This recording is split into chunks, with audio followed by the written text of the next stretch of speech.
Shalom alaikum bismillahirrahmanirrahim. Ada akibat yang tidak disadari oleh banyak orang Kristen. Peristiwa pasca tahun 1743 ketika seorang teolog Jerman yang bernama Paul Ernst Jablonski membuat teori bahwa Natal 25 Desember itu jiplakan dari Natalis Sol Invicti, perayaan Dewa Matahari yang tak terkalahkan. Apa dampaknya? Luar biasa. Gereja dilanda oleh skeptisisme terhadap historisitas Natal. Gara-gara teori yang tanpa bukti.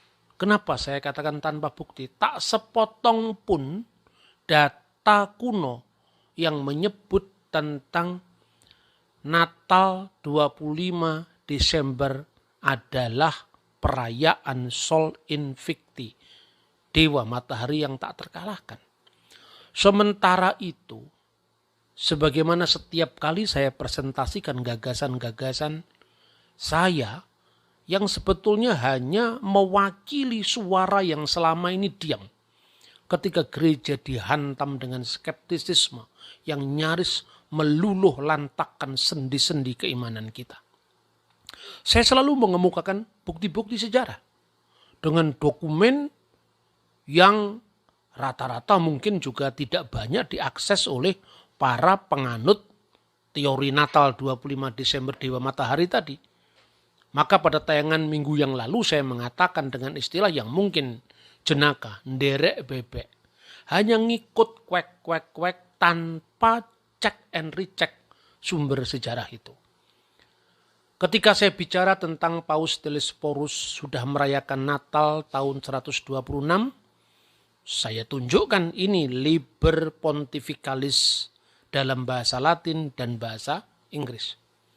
Ketika saya mengatakan bahwa Natal sudah dirayakan di Kaisarea Filipi tahun 170, ini datanya dari De Origine Progressu Ceremonis et Ritibus Festorum Christianorum.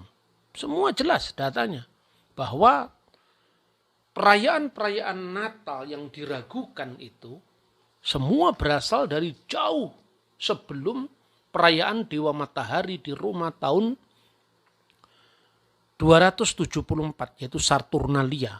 Bahkan tanggalnya pun bukan 25 Desember. Saya juga mengemukakan misalnya dengan perbandingan dari beberapa buku yang dikenal dengan Didaskalia. Baik itu adalah Didaskalia dalam bahasa Koptik, ya, yang saya baca terjemahnya di kitab Ad-Daskulia ini, maupun Daskulia di dalam bahasa Syriak atau Aramaik. Semuanya saya tunjukkan dengan bukti-bukti yang bisa di cross check setiap orang. Maka saya katakan seperti yang pernah disampaikan oleh Paus Benediktus ke-16. Mari kita tinggalkan mitos-mitos tentang Natal. Sebab teori ini begitu merusak sehingga apa?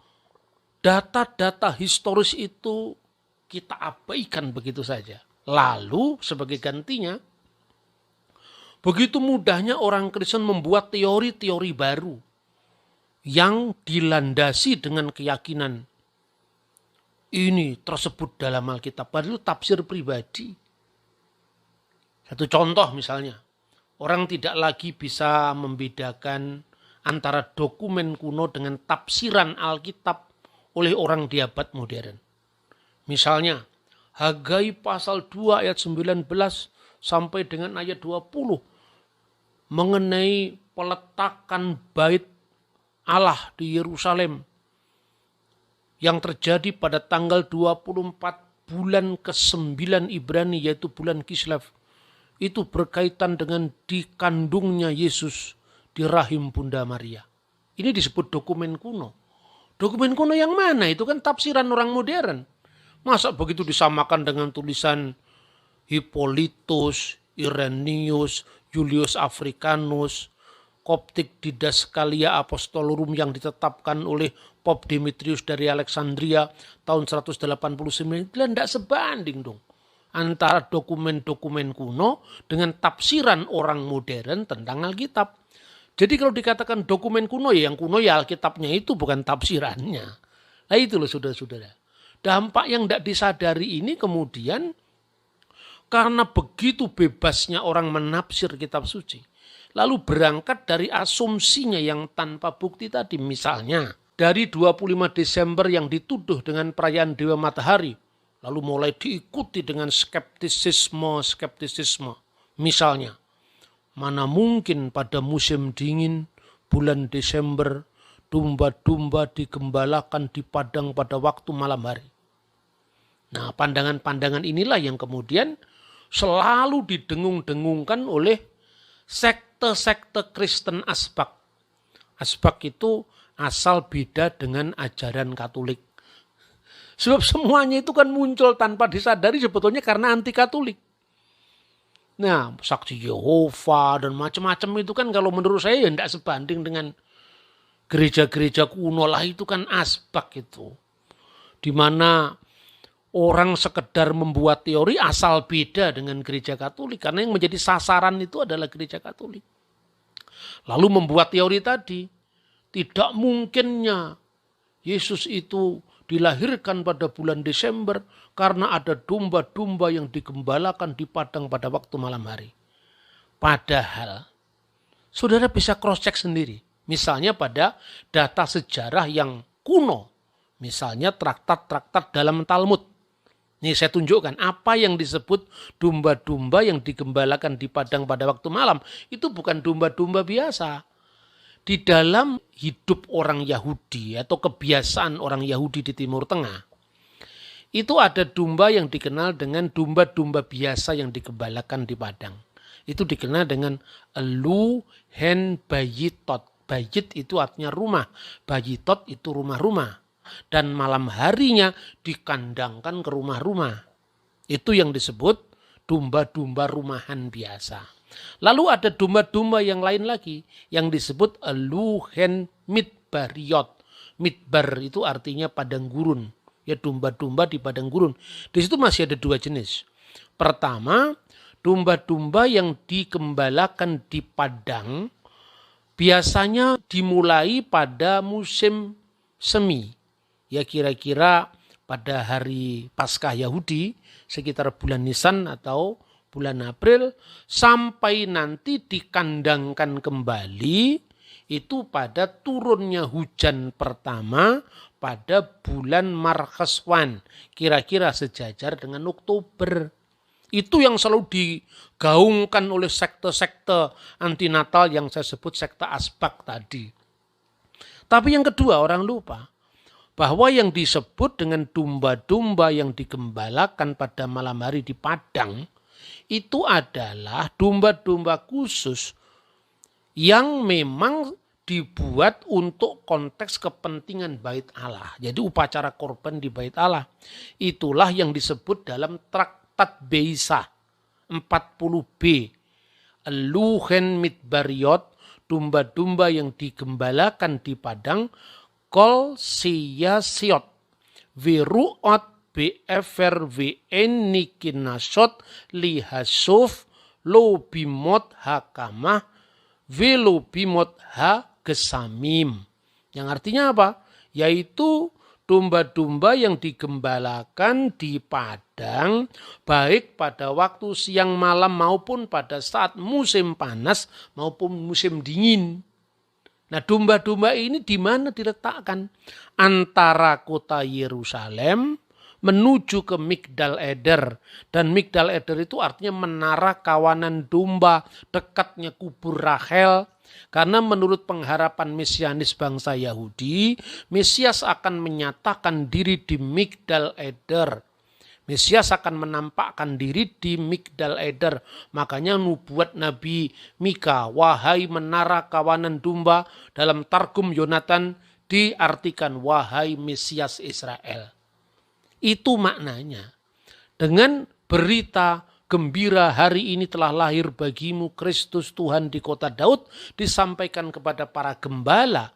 Itu mereka yang paling dekat sehari-hari dengan ibadah korban di Baitul Maqdis atau Bet Hamikdas atau Bait Suci di Yerusalem. Dan ini jelas, literaturnya itu jelas, bukan sekedar angan-angan teologis yang dibalut dengan kesalehan, tidak. Ya, saya berikan contoh. Di mana itu disebutkan dalam traktat Sekalim. Itu disebutkan binatang-binatang yang dimaksudkan digembalakan di padang itu adalah Behemah, Seni, Mitsef, Mirusalayim, Ve'at, Migdal Eder. Yaitu binatang-binatang yang digembalakan dalam suatu tempat yang khusus, maksudnya dari kota Yerusalem menuju ke Migdal Eder. Dan antara kota Yerusalem dan Migdal Eder itu ada tempat yang sekarang disebut Bet Sahur. Catatan ini sudah terjadi pada abad-abad awal Masehi. Misalnya sejarawan Eusebius dari Kaisarea. Dia mengunjungi kota Bethlehem dan mengatakan itu Migdal Eder, tempat Mesias menyatakan diri. Dan kemudian setelah gereja mendapatkan kebebasan beragama, maka mulailah dibangun situs-situs bersejarah di Padang Gembala. Pertama didirikan oleh gereja Yunani, Bizantium Ortodok. Kemudian pada zaman modern ini oleh Antonio Bartolucci, seorang arsitek yang terkenal di Italia, di atas reruntuhan kuno itulah dibangun gereja Padang Gembala yang dulu dikenal sejak zamannya Eusebius dari Kaisarea. Ini faktanya. Lalu pertanyaannya, mungkinkah pada bulan Desember itu yang biasanya turun salju sebentar-sebentar. Di Israel Utara, misalnya di Hermon, itu biasanya memang tahunan turun salju. Tetapi Bethlehem itu adalah wilayah yang cukup hangat, ya. Bukan wilayah pegunungan, tapi wilayah padang gurun. Jadi kita melihat bahwa wilayah utara itu wilayah yang bersalju, mungkin salju tahunan. Tetapi Bethlehem itu adalah wilayah padang gurun, di mana suhunya rata-rata antara 5,5 derajat Celcius sampai 13-an derajat Celcius. Dan itu masih hangat. Maka bukan setiap tahun turun salju itu pandangan yang salah. Lalu pertanyaan berikutnya, apakah tidak mungkin Tuhan memilih hari yang baik, hari yang cerah, tanpa hujan, tanpa cuaca buruk pada saat Sang Putra Yesus Kristus itu lahir ke dunia? Setelah genap waktunya Allah telah mengutus anaknya yang lahir dari seorang perempuan dan tunduk kepada hukum Taurat. Ini ada waktu yang memang khusus diberikan Tuhan. Dan waktu-waktu seperti ini berkaitan dengan munculnya, tampilnya tokoh-tokoh besar dalam kehidupan bangsa Yahudi. Misalnya ya, saya berikan contoh. Hanukah. Hanukah itu adalah perayaan penahbisan bait Allah. Dan itu dilakukan sejak masa Makabi. Bait Allah atau Baitul Maqdis pernah dinajiskan luar biasa oleh Raja Syria Antiochus Epiphanes. Tanggal 25 bulan Kislev tahun 164 sebelum Masehi. Makabe dan saudara-saudaranya membebaskan Baitul Maqdis dari pelecehan yang dilakukan oleh Antiochus Epiphanes dengan memasang patung-patung bangsa Yunani. Nah, makanya sejak saat itu diperingati perayaan penahbisan Baitul Maqdis, perayaan penahbisan Bait Suci, di dalam bahasa Ibrani disebut Hanukah. Nah, satu peristiwa yang menarik pada perayaan Hanukah itu selalu orang Yahudi merayakan dengan kaki dian yang bercabang 9. Menggambarkan apa itu? Suatu peristiwa ketika penyucian kembali bait Allah, bejana-bejana yang sudah dipersembahkan kepada berhala dibuang, lalu yang baru-baru itu kemudian dipasang kembali untuk melakukan penahbisan selama 8 hari 8 malam. Minyak zaitun hanya tersisa untuk 1 hari 1 malam saja, tapi karena the miracle of Hanukah, maka itu bisa berlangsung sampai 8 hari 8 malam perayaan. Maka itulah mereka melakukan refleksi teologis. pasti ada cahaya di atas cahaya yang menyalakan kedelapan kaki dian tadi. Itulah yang disebut samas. Makanya ada menorah kaki dian bercabang 7, ada Hanukiah kaki dian bercabang 9 yang khusus untuk merayakan Hanukah. Dan dalam Yohanes pasal 10 ayat 22, Yesus datang di perayaan Hanukah itu pada musim dingin. Karena itu jangan bikin teori-teori sendiri.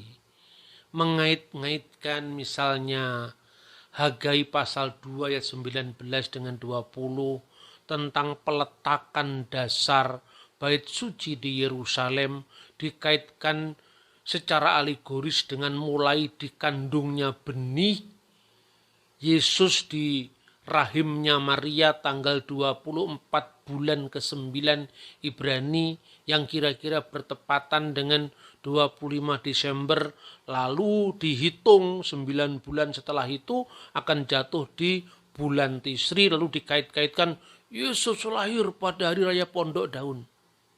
Ini kan tafsiran modern. Lalu dari mana dokumennya, dukungan dokumen dari abad kedua, ketiga, keempat, tidak ada sama sekali. Sebaliknya, tatkala gereja merayakan 25 Desember, itu jelas-jelas dukungannya sejak dokumen tahun 126 Masehi, 170 Masehi, 189 Masehi, seperti disebutkan dalam Koptik Didaskalia Apostolorum pasal 18 yang jelas-jelas menyebutkan ya ikhwatana tahfutu fi ayamil a'yad, wahai saudara-saudara, tetapkanlah pada perayaan kita atau pada hari-hari perayaan kita allati hiya idul milad ar-rabb, yaitu kelahiran dari junjungan kita Yesus Kristus, wa kamaluhu, tepatnya fi kamsati wa isrin min syahri tasi'illati lil ibraniyin, tepatnya pada tanggal 29 bulan Ibrani yang ke-9. Jelas, menurut dokumen dari tahun 189 ini, Yesus lahir pada perayaan Hanukah, pada perayaan penahbisan kembali bait suci. Dan ini saya kira bukan sebuah kebetulan sejarah. Lebih-lebih kalau tadi saya mengatakan, misalnya, tidak adakah the miracle of Hanukah? Ada. Dan itu misalnya meskipun tidak berkaitan langsung dengan kelahiran Yesus, tapi pada bulan Desember terang benderang tanpa hujan, itu terdapat dalam banyak sekali dokumen-dokumen kuno termasuk dokumen Yahudi. Misalnya tercatat di dalam traktat Ta'anit 6b. Ya, Ta'anit itu adalah gulungan puasa. 6b itu termasuk bagian dari Talmud. Di mana disebutkan di sana, itu satu ungkapan yang saya kira menarik untuk kita cermati berkaitan dengan perayaan Hanukah. Tertulis dalam bahasa Aramaik. Taba lisata detefet armalata. Bulan yang baik, tebet seperti seorang janda. Jadi bulan yang baik, bulan yang berbahagia, yaitu bulan Tebet, seperti seorang janda. Dalam tulisan para rabi, hujan adalah suami bagi tanah. Berarti kalau Tebet tanpa hujan itu artinya seperti Tebet yang adalah janda karena tanpa suami. Sebab hujan adalah suami bagi tanah. Ini menggambarkan apa? Menggambarkan ada cuaca yang sangat baik pada bulan Tebet atau bulan Desember. Jadi kapan perayaan Hanukah itu dirayakan? Antara tanggal 25 bulan Kislev sampai tanggal 2 bulan Tebet. Nah artinya ini adalah perayaan tahunan musim dingin. Sampai hari ini kadang-kadang perayaan Natal itu geser sehari, 2 hari, atau geser seminggu dengan perayaan Hanukkah. Dan biasanya di negara Israel, mulai dari Yerusalem, Haifa, Tiberias, itu pada bulan Desember kadang-kadang selain ada Hanukkah, kaki dian bercabang 9 tadi, juga ada pohon terang. Sampai-sampai ada yang mengatakan Krisnukkah. Karena apa? Christmas hampir bersamaan dengan perayaan Hanukkah. Nah, saudara-saudara, jadi tidak setiap bulan Desember itu selalu turun salju. Sangat jarang bahkan. Dalam catatan saya, tahun 1953 itu pernah terjadi hujan salju. Lalu terjadi lagi tahun 2012, waktu itu saya ada di Israel. Lalu terjadi lagi bulan Desember tahun 2013, waktu itu juga saya ada di Israel. Pernah mengalami hari-hari di mana di Bethlehem itu salju. Tapi juga pernah mengalami pada bulan Desember sangat cerah. Kira-kira tanggal 23 Desember saya ngopi di Star and Bug di Bethlehem dengan hanya memakai t-shirt atau kaos oblong. Itu biasa terjadi. Karena itu, jangan hanya mendengar opini bule yang sekedar mereka-reka di tengah dinginnya malam Christmas di Eropa. Tetapi marilah kita jujur menimbang fakta-fakta bahwa padang gurun Yudea dan sekitarnya dengan cuaca yang lebih hangat menyapa, tempat di mana semua peristiwa agung itu pernah terjadi, tidak sama dengan yang kita bayangkan di Eropa. Desember selalu bersalju, sampai kita bikin pohon terang pun harus dengan kapas-kapas yang melambangkan adanya salju. Bahkan kita bikin yang namanya aksesoris Natal dengan kandang-kandang dari kayu. Di Bethlehem kandang itu adalah ceruk-ceruk gua, yang tidak lain adalah groto atau gua-gua, tempat di mana para gembala itu menggembalakan dombanya. Apalagi dalam konteks Migdal Eder ini bukan padang gembala biasa. Sekali lagi, tapi padang gembala tertutup yang khusus dijagai oleh gembala-gembala Baitul Maqdis untuk memelihara domba-domba korban untuk kepentingan upacara di bait Allah yang suci itu.